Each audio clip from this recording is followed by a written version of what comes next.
Hey guys, welcome back to my channel. My name is Josie G.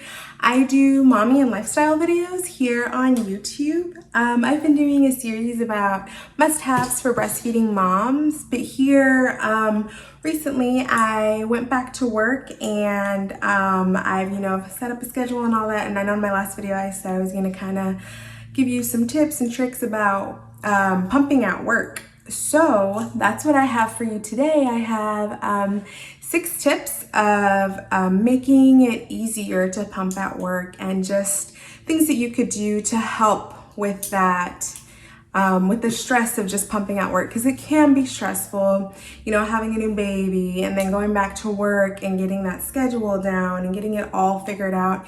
It can be stressful. Trust me, I know from experience, it's not easy. So I wanna, hopefully these 6 tips will help you, alleviate some of that stress of you going back to work, and just things that can help it make the transition a little easier and get a routine going. So the first one I have, and I'm looking down, I have a list, so if you see me looking down, that's what I'm looking at. First, number 1 is having an extra set of pumping parts at work. I can't stress how important this is, because you don't want to be stuck at work without bottles or without storage bags, or like one of your phalanges breaks, or one of the little duck bills just like comes apart, because it happens, it happens, and you're stuck at work, especially if you commute to work and you're not close to home and you have nothing. It can be rough. So always have an extra set of pumping parts at work. I would take extra bottles, I would take extra storage bags, and I would also take extra of the little duck phalanges that go on the inside of your pump, because that's what gets the suction. That's what makes the suction work. So have extra of those. I would also say tubing, just in case for some reason your tubing isn't working or it's just getting loose where it connects to the pump. I would have an extra set of that. That's what I always keep at work. And I learned it the hard way, because one time I forgot to take my bottles and I had to use coffee cups at work to get all the milk, to store the milk in, because I didn't have any storage bags and I didn't have any bottles. I don't know, I can't remember what happened, but I think I thought I had packed them in my pumping bag, and when I got to work to do my first pump, I'm like, oh my gosh, what am I gonna do? Thankfully we had coffee cups, with lids at work, so that came in a clutch, because your girl was stressing out, didn't know what to do. So definitely have extra pumping parts at work. Number 2, I would say have a wet dry bag, so you can store your pumping parts in between pumps. What I do is the fridge method, where I pump 3 times at work. In the morning, I would say around 10:30ish, and then at lunchtime around 12:30, and then at 3. So what I do is at that first pump, I wash all of my pump parts every night that I get home and lay them out to dry on the drying rack. And then in the morning, I get one of my wet dry bags and throw all the pump parts in there.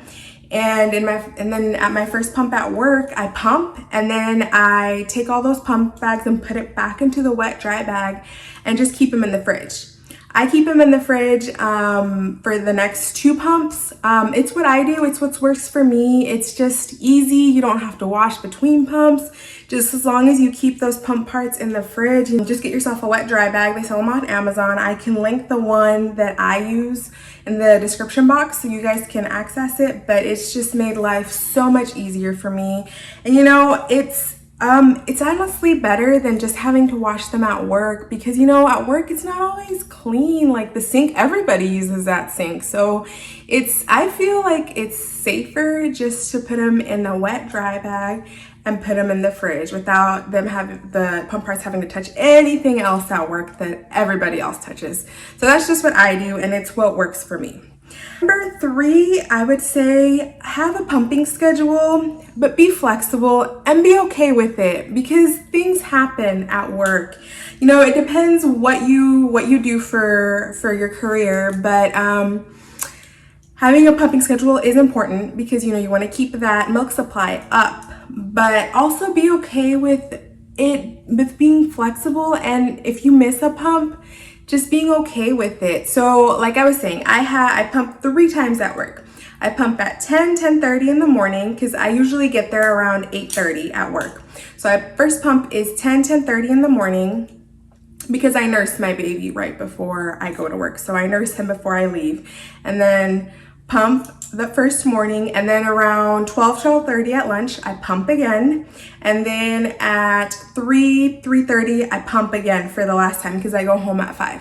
So in the perfect world, I would get exactly those 3 pumps at those 3 times. But things happen at work, and I don't always get to pump at those exact time. I work at a bank, so we get busy, we get customers, and I sometimes can't pump right at 10:30. Sometimes I have to go at 11. And sometimes I don't get my lunch at 12:30. Sometimes I have to pump at 1. And something else happens at 3, and I just can't get my pump in at 3. And it's okay as long as I get those 3 pumps in that day. My milk supply hasn't suffered at all. As long as I get those 3 pumps in, you shouldn't see a supply shortage or anything like that. It's what's worked for me, and it's okay, give yourself some grace. It's okay if you don't get that pump in at that exact time. Just make sure that you get your number of pumps in that you want for the day, and just make sure that they happen, even if it's not at the exact times that you had scheduled or that you wanted them to happen. But number 4, if you commute, I would say pumping on your commute, especially if you leave really early in the morning. I've done this a few times on my way back, especially if I've missed a pump, like towards the end of the day. If I've missed my 3:30 pump, I pump on my way back from home. I just, I have like a car adapter and just plug in my pump and just pump on the way home, because I would only recommend doing it if you have a hands-free pump, guys. Safety first. So hands-free pump.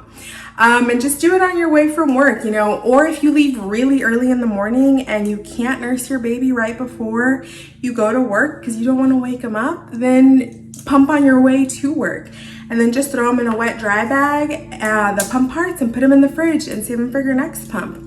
Like I said, I've only done it a few times on the way back from work when I've missed my pump in the afternoon. So I would recommend doing that, especially if you have a long commute. I only have like a 25-30 minute commute, but I can get my 20-minute pumping session in that commute. So, it's something that you can try, make your life a little easier, because especially if you've missed a pump, you know how you can get engorged and it's painful and you need to get that milk out. So pumping on your commute is a good idea. Yes, number 5. Consider getting a second pump or leaving your pump at work.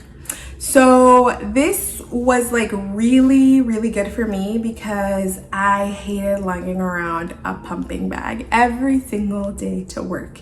Because I used, so I have the Freemie and I have the Spectrum, which I use both. I leave